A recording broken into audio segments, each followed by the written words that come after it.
Olá, vamos conversar sobre metas? Sabe aquela sensação de começar o ano com um gás todo, cheio de planos, e aí, poucas semanas depois, a gente já tá só o cansaço? Pois é, se isso soa familiar, essa nossa conversa de hoje é pra você. E olha, essa conversa faz parte de uma série sobre metas. Mas calma, não é para te ensinar a fazer mais coisas, não. A ideia aqui é justamente o contrário: é ajudar a gente a entender por que aquele jeito tradicional de fazer metas, na maioria das vezes, simplesmente não funciona. A gente vai desconstruir essa ideia de que falta disciplina e focar no que realmente importa, começar de um lugar que faça sentido para a nossa vida agora. Vamos ser sinceros, a palavra metas às vezes já vem com um peso enorme, né? Numa vida que já está corrida, no limite, parece só mais uma cobrança com um nome chique. A sensação é que, em vez de um mapa para guiar a gente está recebendo mais um boleto para pagar. E aqui está o pulo do gato. O problema, raramente, é falta de vontade de mudar. Quase sempre é o excesso de coisa na cabeça, o excesso de ruído, de obrigações, de pressão. Por isso que o nosso foco aqui não é em buscar metas perfeitas, mas sim em metas possíveis. Sabe, objetivos que respeitem a nossa realidade, o nosso tempo e principalmente a nossa energia de hoje. E quando as metas dão errado, a primeira coisa que a gente faz é se culpar, né? Ah, eu não tenho foco, eu procrastino demais. Mas e se o problema não for a execução? E se for a forma como a gente pensou nessas metas lá no comecinho? Existem uns erros bem clássicos que transformam boas intenções em pura frustração. Bora dar uma olhada nos três principais. O primeiro erro, e talvez o mais comum, é esse aqui: misturar metas com a manutenção da vida. Tipo, organizar a casa, responder e-mails, resolver aquelas pendências, tudo isso é super necessário, claro, mas não é direção, é só o que mantém o barco andando. Quando essas tarefas viram metas, a gente não sente que está avançando, a gente sente que está sempre em dívida. E aí qualquer dia mais cansativo já vira a prova de que a gente não está dando conta. As famosas metas da internet. Elas são lindas, né? Vêm num pacote todo organizado, parecem perfeitas. Só tem um probleminha. Elas vêm com uma vida embutida que, na maioria das vezes, não é a nossa. Adotar objetivos que não têm nada a ver com a nossa fase de vida, nossa rotina, nossa energia, é a receita certinha para se frustrar. E esse aqui é talvez o erro mais silencioso de todos.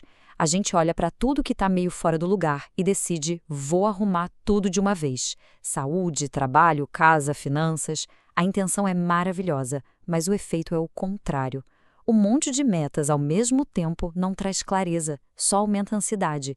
E aí qualquer imprevisto, por menor que seja, parece um fracasso gigantesco.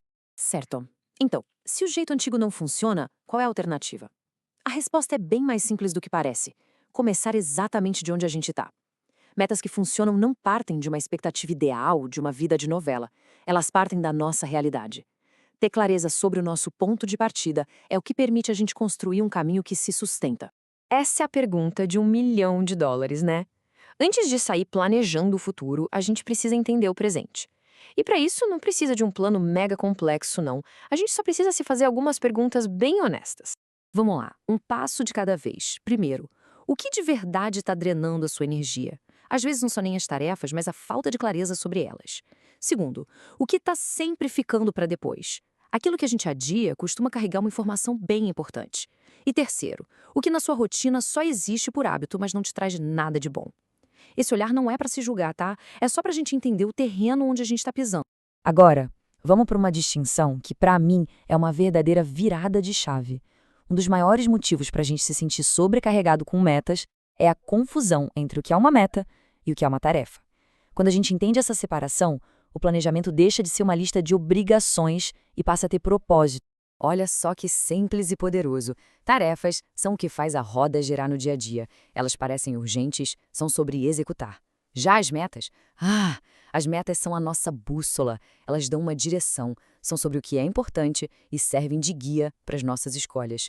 O problema é que quando tudo vira meta, nada mais parece importante, só urgente. E é exatamente isso. Metas não existem para nos vigiar, para serem um chicote. Elas existem para orientar. Quando a gente usa uma meta como um controle super rígido, qualquer desvio do plano vira um fracasso. Mas quando a gente usa como uma direção, como uma bússola, os ajustes no caminho fazem parte do processo. Um dia difícil deixa de ser uma prova de que a gente é incapaz e vira só informação para a gente recalcular a rota. Ok, juntando tudo isso que a gente conversou, como é que se começa de um jeito que não pese? mesmo que a vida pareça uma bagunça. O segredo está menos em planejar um monte e mais em decidir bem. Vamos ver como dar esse primeiro passo possível?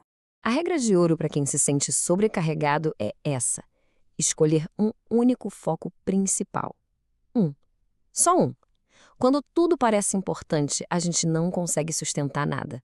Mas quando a gente elege uma única prioridade, a cobrança diminui e a constância finalmente tem chance de aparecer. Não é sobre fazer mais, é sobre respeitar o próprio momento. E como escolher esse foco? Primeiro, ele não precisa resolver a sua vida inteira. Ele só precisa trazer um pouquinho mais de alívio ou de clareza. E o mais importante, a gente precisa transformar a intenção em algo observável. Quero me organizar é vago, é abstrato, mas dedicar 15 minutos por dia para organizar uma gaveta, isso é algo que a gente consegue ver se fez ou não. E para a gente fechar, fica essa reflexão. Por tanto tempo, a gente talvez tenha acreditado que o problema era falta de esforço ou de disciplina. Mas e se o ponto de partida sempre esteve errado? E se ao começar com clareza sobre o nosso momento atual, o caminho se tornasse não mais fácil, mas com certeza mais possível? Talvez o problema nunca tenha sido você, talvez tenha sido começar pelo lugar errado. Se você quiser aprofundar essa conversa com mais calma, eu organizei tudo isso em um artigo lá no blog Essência Organizada. O link está aqui na descrição.